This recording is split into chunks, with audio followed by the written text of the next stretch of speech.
আজকে আপনাদের সাথে সমচার ফুল রেসিপি শেয়ার করতে চলে এলাম। তো কথা না বাড়িয়ে চলুন রেসিপিতে চলে যাই। প্রথমে একটা মিক্সিং বলে 3 কাপ পরিমাণ ময়দা নিয়েছি। এখন এর মধ্যে পরিমাণ মতো লবণ আর 3 টেবিল চামচ মতো সয়াবিন। এরপর খুব ভালোভাবে হাত দিয়ে মাখিয়ে নিব। এই যে দেখুন এই টেক্সচারে চলে আসা পর্যন্ত মাখাবো। তো প্রায় মাখানো হয়ে গিয়েছে। এখন একটু একটু করে পানি নিব, পানি নিয়ে ডো করে নিব। সমোসার শীট তৈরি করার জন্য ডোটা তৈরি করছি। তো ডো মাখানো হয়ে গিয়েছে, এখন ঢাকনা দিয়ে ঢেকে 1 ঘন্টার জন্য রেস্টে রেখে দেব। এখন চলে এলাম সমোসার পুর রান্না করার জন্য। তো প্রথমে প্যানে 3 টেবিল চামচ মতো সয়াবিন তেল দিয়ে 1/3 কাপ পেঁয়াজ কুচি দিয়ে নিয়েছি। এগুলোকে এখন ভালোভাবে নেড়েচেড়ে নরম করে নেব। পেঁয়াজ কুচি নরম হয়ে এলে এর মধ্যে দিয়ে দিব বাঁধাকপি এবং গাজর কুচি। বাঁধাকপি ছোট একটা সাইজের নিয়েছি, আর এখানে গাজর রয়েছে প্রায় 250 গ্রামের মতো। তো এর সাথে আমি দিয়ে দিলাম 1 চা চামচের মতো হলুদ গুঁড়া আর 1 চা চামচ গরম মশলা গুঁড়া আর কিছু কাঁচামরিচ ফালি। তো এরপর এখন মশলার সাথে সবজিগুলোকে ভালোভাবে মিশিয়ে নিব। আর আমি কিন্তু এখনও লবণ ব্যবহার করিনি, লবণটা লাস্টে ব্যবহার করব। এখন দিয়ে দিলাম সিদ্ধ করে ছাড়িয়ে রাখা চিকেন আর পেঁয়াজগুলি। এগুলো দেওয়ার পর ভালোভাবে মিশিয়ে নিব। এখন দিয়ে দিব আমার হাতে তৈরি homemade chicken powder. Chicken powder দিয়ে দিলাম প্রায় 1.5 টেবিল চামচের মতো। এখন চিকেন পাউডারগুলো সবজির সাথে ভালোভাবে মিশিয়ে নিচ্ছি। আপনাদের যদি চিকেন পাউডারের রেসিপি লাগে অবশ্যই কমেন্ট করে জানাবেন, আপনাদের জন্য শেয়ার করব। এখন দিয়ে দিচ্ছি ক্যাপসিকাম কুচি। এখানে মাঝারি সাইজের 3টি ক্যাপসিকাম রয়েছে। আর এই পর্যায়ে দিয়ে দিলাম লবণ স্বাদ মতো। তো এখন লবণ আর ক্যাপসিকাম খুব ভালোভাবে নেড়েচেড়ে মিশিয়ে নিব। এই পর্যায়ে ঢাকা দিব না। তো রান্না প্রায় শেষের দিকে যখন এসে পড়বে তখন একটা ছোট্ট সাইজের চেডার চিজের বার গ্রেট করে দিয়ে দিব। তো চিজটা সম্পূর্ণ অপশনাল, আপনাদের যদি হাতের কাছে থাকে তাহলে দিবেন, নয়তো না দিলেও চলবে। তো সবজি রান্না হয়ে গিয়েছে, এখন নামিয়ে নিব। এখন চলে এলাম আবার ডোয়ের কাছে। ডো রেস্ট হয়ে গিয়েছে, এখন আবার কিছুক্ষণ মাখিয়ে নিব।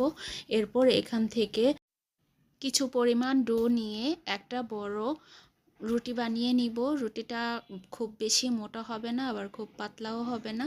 তো রুটিটা বেলার পর আমি একটা কুকি কাটার দিয়ে কেটে নিব। কেটে তারপর কেটে রাখা ছোট রুটিগুলোর মধ্যে আমি প্রথমে বেশি করে তেল মাখিয়ে নিব। এরপর এগুলোর উপরে ময়দার গুঁড়া ছিটিয়ে দিব। তারপর সবগুলো রুটি একত্র করে এগুলোকে আবার সামান্য পরিমাণে ময়দা গুঁড়া ছিটিয়ে দিয়ে এগুলো বেলে নেব। বেলে একটা রুটিতে পরিণত করব। এরপর রুটি বেলা হয়ে গেলে চলে যাব রুটিগুলো ভাজার জন্য। তো আমি একটা কথা আগেই বলে রাখি, এখানে কিন্তু সবগুলো রুটি আমি একইভাবে বানিয়ে নিব, এরপর একইভাবে ভেজে নিব। তো দেখুন, প্রথমে চুলায় একটি তাওয়া বসিয়ে দিয়েছিলাম। তাওয়া গরম হতে যে রুটি দিয়েছি, আর চুলার আঁচটা কিন্তু লো ফ্লেমে থাকবে। ভাজা হয়ে গেলে এই যে এভাবে একটা করে ছাড়িয়ে নিতে হবে। এখন শীটগুলোকে একটা স্কেলের সাহায্যে কিছুটা মেজারমেন্ট করে নিব। তো এই যে মেজারমেন্ট অনুযায়ী দাগ কেটে নেব। আমি এখানে 3 ইঞ্চি বাই 7 ইঞ্চি দিয়েছি। তো আপনারা 3 ইঞ্চি বা 4 ইঞ্চি পরিমাণে নিতে পারেন। এখন সাইডের অংশগুলো কেটে নেব। সাইডের অংশ কাটা হয়ে গেলে যেই মাপটা নিয়েছি সেই মাপ অনুযায়ী সবগুলো শীট এভাবে কেটে নেব। মাপ ঠিক রেখে একইভাবে আমি সবগুলো শীট কেটে নেব। দেখুন আমি কিভাবে কাটছি, তো আপনারাও একইভাবে কেটে নেবেন। কেটে এভাবে ছাড়িয়ে নেবেন। এখন সাইডের যেই কাটা অংশগুলো রয়ে গিয়েছে এগুলোকে আমি ভেজে তারপর সমোসা পুরের সাথে ভেঙে মিশিয়ে দেব। সমোসা খাওয়ার সময় আমরা নিশ্চয়ই খেয়াল করি একটা ক্রাঞ্চি ভাব চলে আসে। তো এটা কিন্তু এই শীটের কারণে হয়ে থাকে। তো এখন দেখুন আমি সমোসার শীট ভাঁজ করতে শুরু করে দিয়েছি। প্রথমে অ্যাঙ্গেল করে একটা ভাঁজ দিয়ে নিলাম, আর সাইড থেকে আমি আঠা দিয়ে নিচ্ছি। আঠাটা তৈরি করেছি ময়দা আর পানি মিলিয়ে। তো দেখুন আমি কিভাবে ভাঁজটা দিচ্ছি, আপনারাও কিন্তু একইভাবে চেষ্টা করবেন। অনেকে সমোচা বানাতে গেলে এই ভাঁজ নিয়েই কিন্তু হিমশিম খায়। তাছাড়া সমোচা বানানো কঠিন কোনো বিষয় নয়। তো মাঝখানে আমি পরিমাণ মতো পুর দিয়ে নিচ্ছি। পুর দেওয়ার পর আবার ভালোভাবে এটাকে ভাঁজ দিব। তো আপনারা খেয়াল করে দেখবেন আমি কিভাবে ভাঁজটা দিচ্ছি।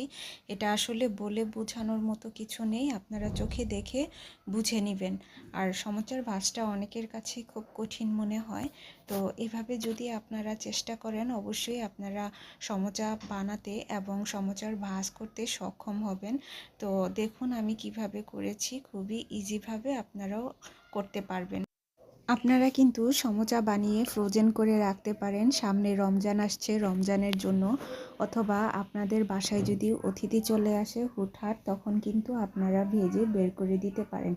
এছাড়াও বাচ্চাদের টিফিনের ক্ষেত্রেও কিন্তু সমোচা খুবই ভালো যায়। বাচ্চারা এসব ভাজাভুজি খেতে পছন্দ করে, তবে রেগুলার না দিয়ে মাঝে মধ্যে দেওয়াই ভালো। আমি কিন্তু সবগুলো সমোচা বানিয়ে নিয়েছি। এখানে আমি বেশ কিছু ফ্রোজেন করে রাখবো আর কিছু আপনাদের এখন ভেজে দেখাবো। এই যে ভাজার জন্য আমি কড়াইয়ে তেল দিয়ে চলে এসেছি।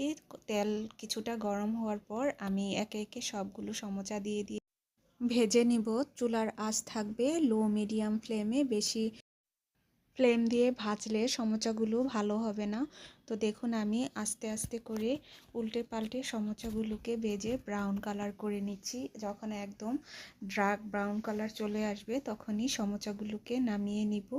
এই যে দেখুন একটা স্টেইনারের সাহায্যে আমি সবগুলো সমোচা তেল থেকে অতিরিক্ত তেলগুলো ঝারিয়ে নিচ্ছি। এই যে দেখুন আমাদের ভাজা প্রায় শেষ, এগুলো এখন গরম গরম খাওয়ার পালা। তো আপনাদের কাছে রেসিপিটা কেমন লেগেছে একটু কমেন্ট করে জানান।